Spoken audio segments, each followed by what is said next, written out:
안녕하세요. 듣다 보면 공감되는 일 이야기 잡소리입니다. 와. 저희가 수요일마다 이직과 커리어에 대한 얘기를 많이 나누고 있는데요. 저희가 매주 콘텐츠를 준비하면서 생각하는 게 요즘 이직과 채용이 너무 춥다는 거예요. 그래서 오늘 잡소리에서는 채용 시장이 어떤 상황인지 한번 짚어보고 내년의 채용은 어떤 방향으로 흘러갈지 함께 얘기를 나눠보려고 합니다. 커리어 코치이자 매년 채용 트렌드 책을 출간하고 계시는 윤코치 연구소 윤영돈 대표님이십니다. 안녕하세요, 대표님. 네, 반갑습니다. 예, 반갑습니다. 예. 대표님이 이제 채용 트렌드 책을 늘 출간하고 계시잖아요. 그래서 저희 회사 책꽂이에 매년 그 책이 업데이트 되고 있거든요. 그래서 제가 항상 궁금했던 게 있어요. 채용 트렌드 책 안에 이제 매년 10가지 키워드를 대표님이 작성해서 넣어주시잖아요. 올해는 모티베이션 핏 시대를 강조해 주셨고 작년에는 컬처 핏 웰리스를 강조해 주셨는데 이 키워드들이 대표님이 그 매년 이제 팬톤에서 컬러 뽑듯이 이제 그냥 임의로 이렇게 뽑아서 결정을 하시는 건지 뭔가 전문가 집단이 모여서 고심 끝에 발굴해낸 그런 키워드인지가 좀 궁금했어요. 대기업에 계시는 그 인사 담당자도 있고 네. 또 공기업에서 계신 분도 있고 오. 또 실제 교수님도 계시고 20개에서 30개 정도를 제가 뽑아가지고 네. 다양한 사람들의 의견을 수집을 합니다. 네. 그냥 10개 뽑은 게 아니에요.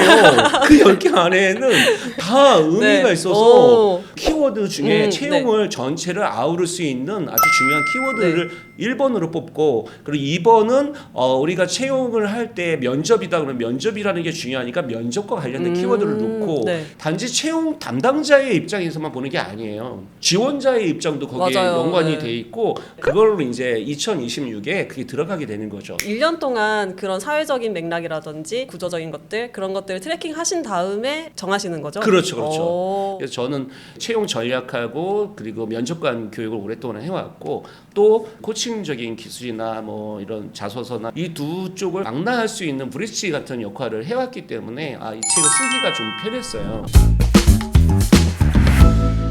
본격적으로 올해와 내년 채용 트렌드를 한번 짚어보려고 해요. 우선 지금 현 시점 채용 시장에 대해서 여쭤보고 싶은데요. 지금 대한민국의 취업, 이직, 채용은 어떤 상태인지 짤막하게 한번 정리 부탁드려도 될까요? 혹한기라고 표현하는 사람도 있을 네. 수 있고요. 또 어떤 사람은 이제 절벽이다, 취업 절벽이다라고 표현할 수도 있고, 그거를 이제 매번 얘기하는 것 중에 하나는 이제 미스매칭을 강조하시는 분도 있고. 네. 근데 이제 저는 그것이 그냥 원론적으로 보시면 안 된다. 지금이 가장 어려운 시기다.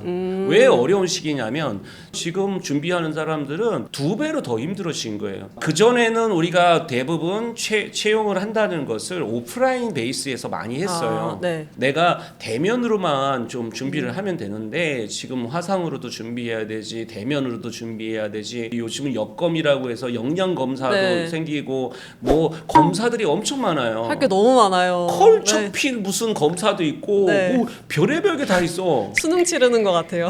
그러니까 이런 것들이 오히려 하나의 취업 과외 같은 시장만 점점 네. 키워지다 보니까 그것 때문에 취업 준비를 포기하는 사람들도 생길 정도로 이게 네. 너무나 이게 과하게 네. 이게 경쟁이 되고 있다라는 것도 있고요. 그렇다면은 채용 공고에 대한 얘기도 해보고 싶은데요. 채용 공고 자체가 줄었다는 얘기가 많이 나오잖아요. 구체적으로 어떤 산업군이나 직무에서 그런 줄어드는 현상이 나타나고 있는지 혹시 대표님은 아실까요? 고용정보원이라는 곳에서 네. 매년 상반기 하반기 해서 10대 업종 일자리 동향이라는 오, 보고서가 있어요. 네. 요번에 하반기 그 자료에 보니까 금융업이 사라졌어요. 진짜요? 금융업이 사라지고 네. 다른 핀테크나 네네. IT업이나 전자업으로 그 네. 안에 포함되는 거예요. 그걸 우리가 어떻게 보냐면 무경계화의 이론으로 볼 수 있어요. 무경계화 이론이 뭘까요? 무경계화라는 게 이제 바운더리 리스라는 용어로 우리가 쓰는 네. 건데 이게 어떤 거냐면 옛날에는 우리가 금융업이라고 하면 이게 오프라인에서 금융업을 했는데 지금 이게 온라인하고 통폐합되면서 핀테크라는 관점으로 이제 네. 바뀌고 있고 오히려 그러니까 IT 회사인지 여기가 금융 회사인지 이제 모르게 되는 거죠. 회사의 핏이 맞지 않는 경우 말고 퇴사를 결심하는 요즘 세대의 특징들이 있다면 어떤 게 있을까요?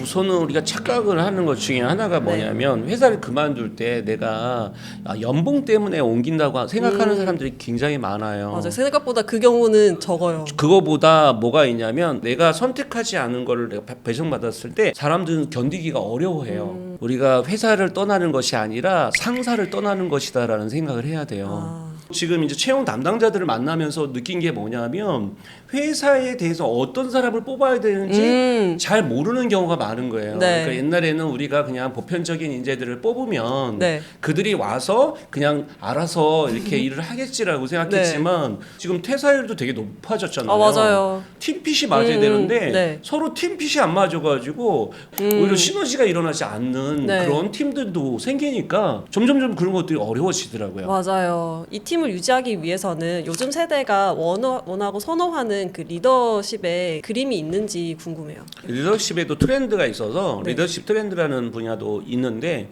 처음에는 가장 리더십 많이 했던 것 중에 하나가 카리스마 리더십이라고 해서 네. 좀 장악하고 힘센 사람들 네. 이런 사람들이 왜 좋으냐면 좀 어려운 상황에 그걸 뚫고 나가는 힘이 그쵸. 좋으니까 네. 지금 이제 정치 쪽에는 그런 카리스마 리더십이 좀 있지만 경제나 팀에서 많이 그렇게 되면요 요즘 큰일 납니다. 신고가 들어오나요? 예, 그러니까 네. 신고 들어오죠. 정치 쪽만 그렇고 실제 뭐 다른 쪽에 보면 대부분 정서 리더십이라는 것도 있어요. 정서 리더십이라는 게 뭐냐면 상대 감정들을 좀 읽어주고 정서에 대해서 읽어주는. 그런데 이제 거기서 문제점이 우리가 착각하는 것 중에 하나가 정서 리더십이라는 게 중요하다라고 하다 보니 자꾸 감정을 맞춰주는 것이 그게 이제 정서 리더십이라고 착각을 하게 되는 거예요. 변화를 하지 않고 네. 그냥 맞춰주기만 하다 보니 그래도 된다라고 생각하다 보니까 이게 이제 오판을 하게 되는 네. 그런 부분이 있어서 최근에 이제 트렌드로 오는 게 이제 진정성 리더십.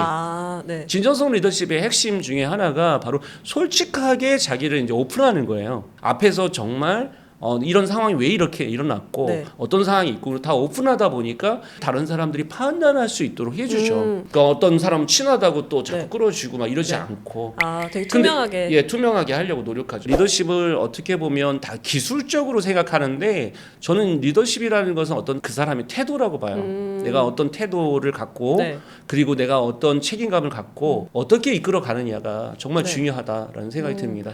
저는 오히려 수평적인 문화가 낯설게 느껴진 경우가 되게 많았거든요. 예전에는 리더라든지 사수가 이 팀을 키운다, 이 팀원들을 키운다 이런 느낌이었는데 지금 다 같이 성장을 해야 된다라는 쪽으로 가고 있어서 책임감의 무게가 리더에게 좀 달라지고 있는 것 같고 그 무게가 팀원들한테 약간 분배되고 있는 것 같아서 이런 수평적인 문화들을 그 리더와 구성원들이 어떻게 받아들여야 되는지 그 마인드셋을 좀 공유해 주실 수 있을까요? 우리가 요즘 키워드 중에는 뭐가 있냐면 심리적 안정감이라는 게 되게 중요합니다. 자칫 우리 사회에서 가장 좀 문제가 되는 것 중에 하나가 실패 한번 하게 되면 아웃을 시키다 보니까 네. 실패에 대한 두려움이 다른 쪽보다 더 큰 것 같아요. 맞아요. 그러다 보니까 뭔가 새로운 걸 도전하기보다는 기존에 했던 거를 그냥 벤치마킹하는 수준에서 뭔가를 하려고 자꾸 하는 거죠. 새로운 걸 안 하다 보니까 뭔가 퍼포먼스도 좀 더 적게 나오는 것 같아요.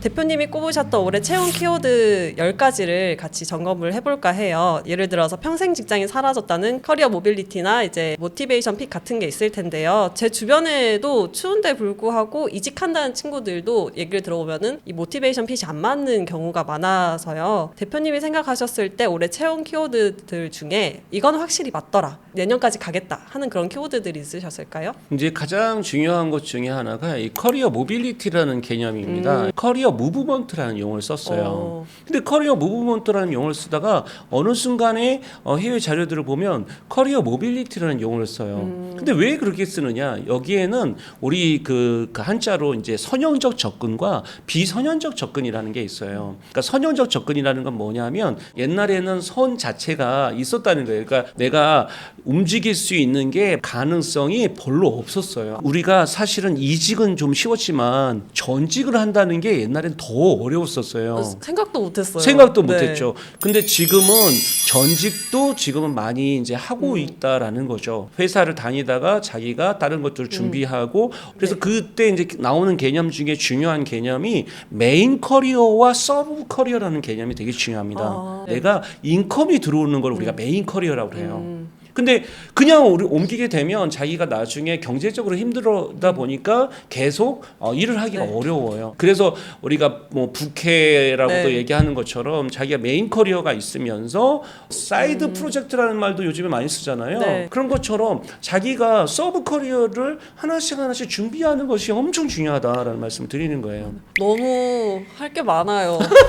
진짜 나 본업만 하기도 바쁜데 언제 새로운 사이드 잡도 발굴해야 되고 나의 다른 역량도 발굴해야 되고 근데 그게 또 나중에 도움 되려면 또 약간만 해서는 또 안 되고 참 할 게 많은데요. 지금 방금 말씀해 주셨던 것도 있고 반대로 올해 나왔었지만 아직은 좀 시기상조라서 내년이나 내후년에 본격적으로 자리 잡을 것 같은 키워드가 있다면 어떤 게 있을까요? 그 중에 저는 아마도 이 모티베이션 핏이라는 말은 네.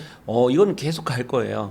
직무 적합성을 많이 봤었고 또 하나는 조직 문화 적합성이라는 걸 많이 봤죠. 근데 모티베이션 핏을 잘 보지 않았던 거예요. 사실은 우리가 그동안에 사람을 뽑을 때도 그렇고 우리가 누군가하고도 우리가 만날 때도 정말 나를 좋아하는 사람을 만나려고 싶지 내가 모티베이션 잘 안 된 사람을 만나고 싶지는 않더라고요. 네. 그러다 보니까 정말 그 사람이 이거에 대한 어떤 진심이나 이 직무에 대해서 오랫동안 자기가 어떤 공과 성을 갖고 왔는가 그런 것들을 그동안에 간과했기 때문에 네. 모티베이션 핏이라는 부분은 올해만 딱 네. 끝나고 이러는 게 아니라 오래 가겠다라는 말씀드립니다.